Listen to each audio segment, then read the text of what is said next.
Good morning student. Hello everybody, and today we are going to discuss about this quadratic equations.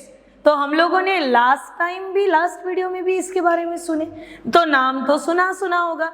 चलिएगा quadratic equation के आज बढ़ते हैं factorisation method की।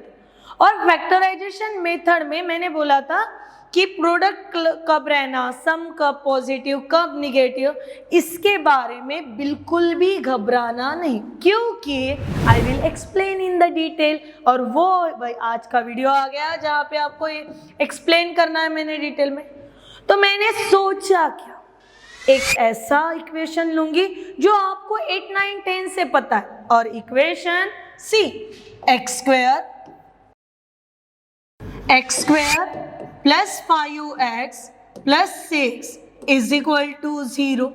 अभी मैं क्या कारनामा करने का सोच रही हूँ, क्यों ना हम इस यहाँ पे अलग अलग पॉसिबिलिटी दे दें। अभी ये अलग अलग पॉसिबिलिटी क्या होंगे, मैंने प्रोडक्ट भी प्लस ही लिख लिया, मैंने सम भी प्लस ही लिख लिया। अभी प्रोडक्ट को माइनस कराते, सम को प्लस रखते, यानी x square minus 5x plus 6 is equal to 0।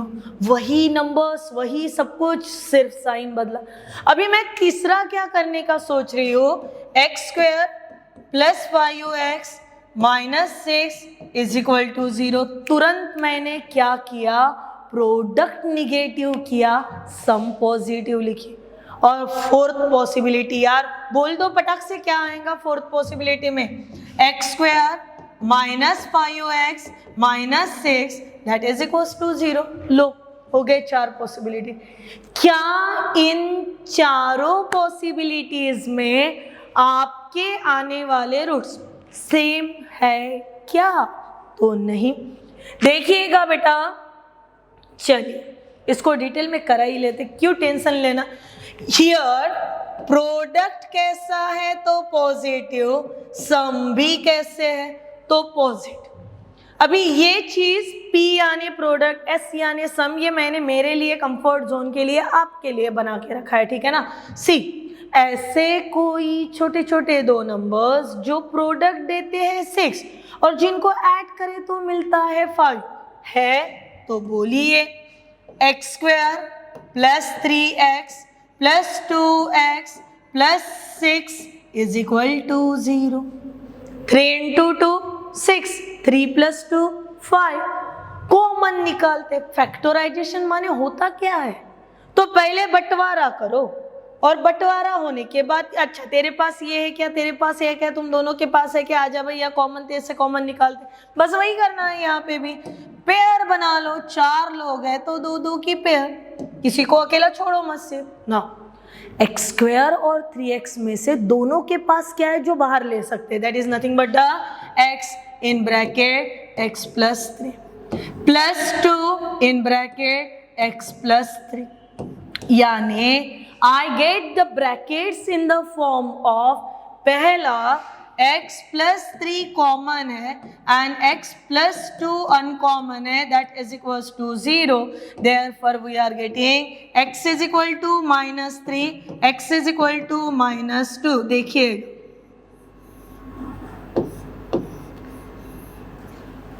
Product भी पॉजिटिव, सम भी पॉजिटिव, दोनों नंबर पॉजिटिव, और रूट्स कैसे हो गए इनके निगेटिव। कैसे याद रखना, जब ब्रैकेट्स है तो ब्रैकेट पॉजिटिव, और सॉल्व करने के बाद कैसे आ गया बेटा निगेटिव। देखिए इसको सॉल्व करते, this is my first possibility.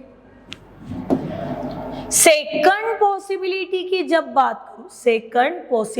जब बात करूं, तो सेकंड पॉसिबिलिटी में what I observe, product negative but sum positive. फिर से 2 नंबर्स, कौन से ऐसे 2 नंबर्स है जिसका प्रोडक्ट निगेटिव होना पर सम पॉजिटिव होना? क्या अभी 3 and 2 चलेंगे?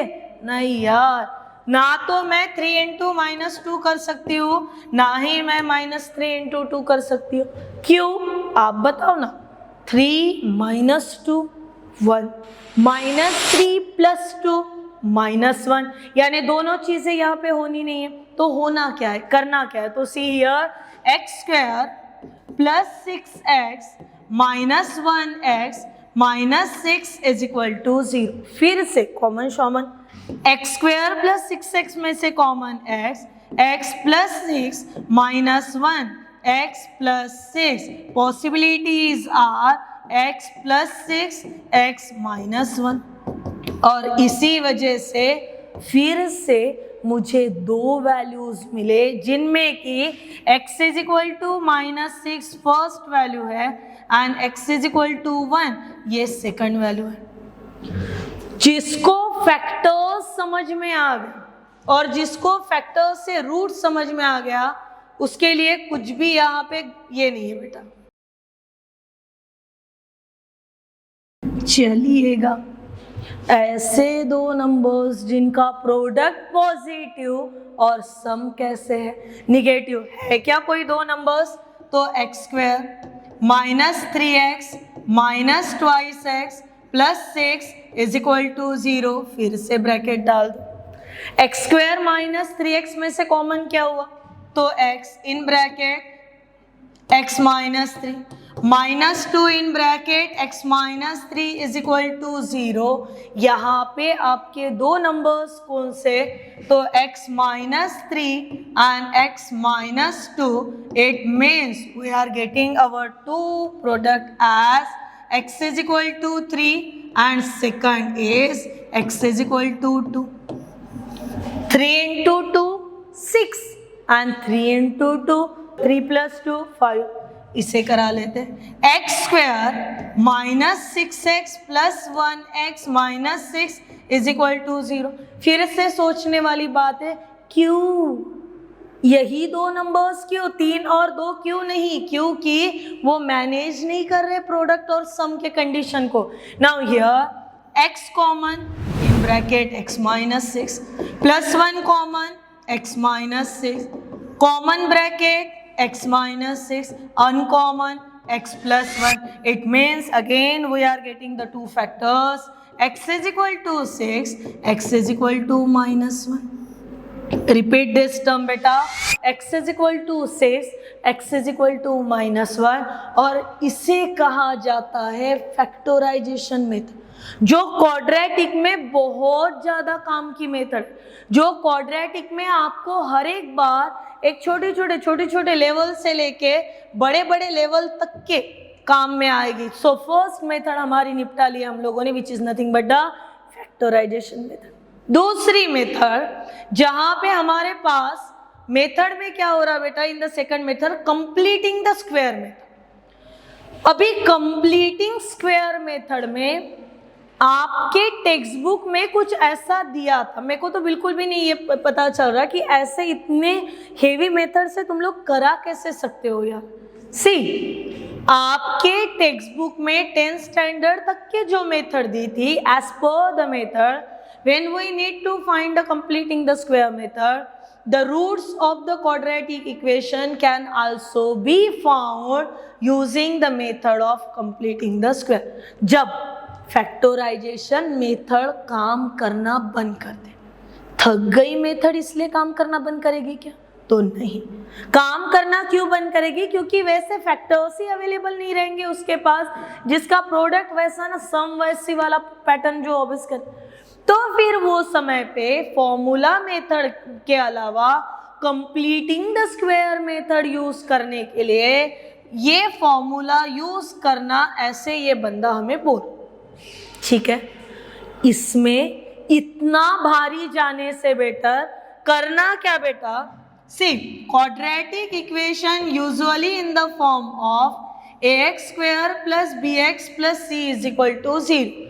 ये होता है हमेशा स्टैंडर्ड क्वाड्रेटिक इक्वेशन और मुझे इसको कंप्लीटिंग स्क्वायर मेथड से तो करना है, पर मुझे फॉर्मूला नहीं याद आ रहा।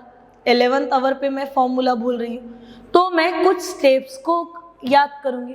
उसमें की सबसे पहली स्टेप कि make the coefficient of x square unity. Unity का मतलब 1। अभी कौन है एक्स स्क्वायर का कोएफिशिएंट? a। मुझे कितना बनाना है? 1।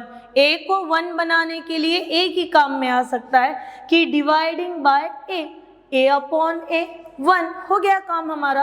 तो जब पी कंप्लीटिंग स्क्वायर मेथड आए, हम लोग क्या कारनामा करेंगे, make the coefficient of x square is unity या फिर 1। जैसे ही ये हो जाए सेकंड, कोएफिशिएंट ऑफ एक्स, अभी कोएफिशिएंट ऑफ एक्स यानी कौन, तो बी, तो coefficient of x is dividing by 2। इसको डिवाइडिंग किससे करना बेटा, तो डिवाइडिंग बाय 2। जैसे ही मिडल टर्म डिवाइडिंग बाय 2 करा दिए, फिर लेना उसका square, then take its square. ये भी डिटेल में लूंगी बेटा, देन टेक इट्स स्क्वायर। और जैसे ही स्क्वायर किया, जो टर्म आपको मिली है वो टर्म ऐड एंड सब्ट्रैक्ट करना। सो add and subtract that term. अभी वो टर्म जैसे ही ऐड एंड सब्ट्रैक्ट करा लिए, we are getting our next part. So quadratic equation के कंप्लीटिंग द स्क्वायर मेथड में क्या क्या काम करोगे बेटा, तो firstly make the coefficient of x square unity, second middle term dividing by 2, whatever getting that take its square, और square करने के बाद जो मिलेगा फिर उसका क्या करना है आपने, वो टर्म ऐड एंड सब्ट्रैक्ट। वो ये होता है कंप्लीटिंग स्क्वायर मेथड। और फिर तीसरी मेथड आती है क्वाड्रेटिक इक्वेशन को सॉल्व करने के लिए, which is nothing but the quadratic formula. और क्वाड्रेटिक फॉर्मूला मेथड में क्या करना, equation no doubt in the form of ax square plus bx plus c is equal to 0, और a b c क्या रहेंगे, हमेशा belongs to the set of real number. Formula method use करना है, यानी just take the formula for x is equal to minus b plus minus under root of b square minus 4ac upon twice a। और formula method में ये root के अंदर जो जाके बैठा है या फिर बैठी है, उसे कहा जाता है डिस्क्रिमिनेंट। और ये जो डिस्क्रिमिनेंट है, ये नेचर ऑफ द रूट्स बताता है। नेचर माने मूड, कैसा है, एंग्री या फिर हैप्पी मूड, जॉली मूड वाला। तो सेम वैसे ही ये डिस्क्रिमिनेंट बताता है mood of the roots. No my dear, nature of the roots. फिर हम लोग बोलते हैं कि बी स्क्वायर माइनस 4ac अगर पॉजिटिव है, निगेटिव है या फिर इज इक्वल टू, तो पॉजिटिव है ये दर्शाने के लिए ग्रेटर देन 0। कहानी का कंसेप्ट कहाँ का, तो नंबर लाइन का। नंबर लाइन में 0 के राइट साइड में कौन से नंबर्स रहते, तो 0 के राइट साइड में पॉजिटिव नंबर रहते। उसी वजह से b square minus 4ac greater than 0 का मतलब कैसे हो गए, पॉजिटिव, लेस देन 0 का मतलब निगेटिव, और इज इक्वल टू 0 का मतलब इज इक्वल टू 0। फिर यहाँ से नेचर पता चल रहा क्या, नहीं, nature of the roots which is discriminant बताएगा, जिसको डी से रिप्रेजेंट करा जाता है, जिसमें देखिए क्या क्या रहे। अगर d greater than 0, greater than 0 का मतलब अगर d पॉजिटिव है, then equation has equal distinct and unequal roots. कैसे रहेंगे बेटा रूट, इसको नोट डाउन करा के रखिए। Roots are distinct and unequal real roots. पन रूट्स कैसे रहेंगे, रियल। और ये समय पे d क्या बनेगा, तो किसी ना किसी आने वाले नंबर का परफेक्ट स्क्वायर ही बनेगा। The equation has unequal rational roots. ये पहला कॉन्सेप्ट। दूसरी कहानी जब हम लोग सुनेंगे, दैट इज अगर d इज इक्वल टू 0, यानी इक्वेलिटी क्या हुई, पूरा का पूरा रूट ही 0 हो गया, तो वो समय पे equation has real and equal roots. और अगर वैल्यूज लेस देन 0 रही तो equation has no real roots, यानी रूट्स कैसे रहेंगे, इमेजिनरी। आपको एक बात बता देती हूँ, अगर मेरे पास रूट ऑफ 25 आए बेटा, तो मेरे पास डायरेक्ट आंसर है 5। पर अगर आई हैव रूट ऑफ -25, तो फिर इसे तरीके से लिखने में कैसे लिखा जाता है, root of 25 into -1, root of 25 into root of -1 that is 5, और इसे कहा जाता है इमेजिनरी नंबर। ये 11th में पढ़ना है और डिटेल में। फिलहाल के लिए नेक्स्ट वीडियो आने तक के just learn all the methods how to deal with the quadratic equation, जहाँ पे सबसे पहले आएगी आपकी फैक्टराइजेशन मेथड, सेकंड आएगी आपका कंप्लीटिंग द स्क्वायर मेथड, और थर्ड आएगा आपका फॉर्मूला मेथड। और फॉर्मूला मेथड में फिर से 3 चीजें याद रखोगे कि डिस्क्रिमिनेंट अगर ग्रेटर देन 0 है, यानी डिस्क्रिमिनेंट की वैल्यू अगर पॉजिटिव है तो रूट्स कैसे रहेंगे, अनइक्वल एंड रियल। अगर इक्वल टू है तो रूट्स कैसे रहेंगे, is equal to 0, equal and real. और अगर डिस्क्रिमिनेंट की वैल्यू निगेटिव है, लेस देन 0 है, तो रूट्स रहेंगे नॉन रियल। और ऐसे ही मज़ेदार किस्सों के साथ नेक्स्ट वीडियो में फिर से मिलेंगे बेटा। तब तक के लिए अपना ख्याल रखिएगा, खुश रहिएगा।